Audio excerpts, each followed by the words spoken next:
Babe, we have here dragon fruit. Kakatapos ko lang mag-sandwich. Ayun yung dinner ko, sandwich and dragon fruit. Actually, babe, ang laki niya, di ba? Like, tingnan mo yung mukha ko sa, di ba? Natatakpan niya na. Ang tagal na nitong dragon fruit na to. Like, may linggo na ba? Ilang weeks na ba? Hindi ko alam kung ilang weeks na. And finally, makakain ko na din siya. Kasi madalas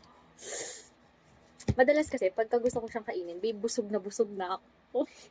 Busog na ako. Like, ang laki kasi nito. So, hindi ko talaga siya mauubos. And right now, sandwich lang yung dinner ko. Kaya naman sabi ko, okay, I can do this. I can do this. So, babe, napakapula niya. Napakapula niya, babe. Napakapula niya. So, sana wag tayo i-disappoint. Sana matamis ka, babe. Look.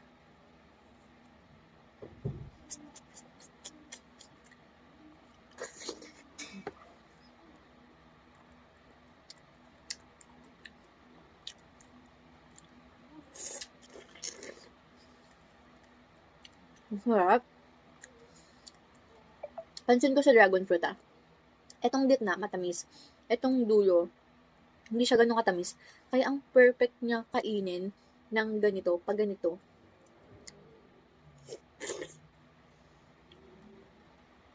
Sarap.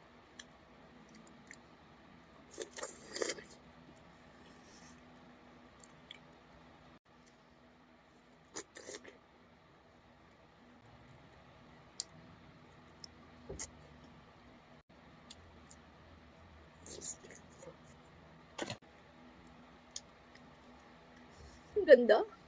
Pakaganda.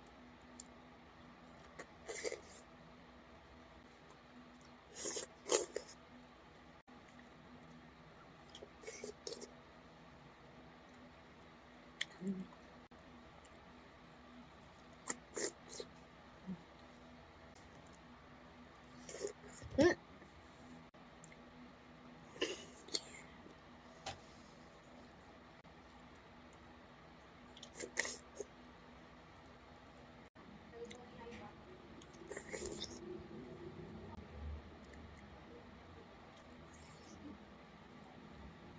Dun na ako.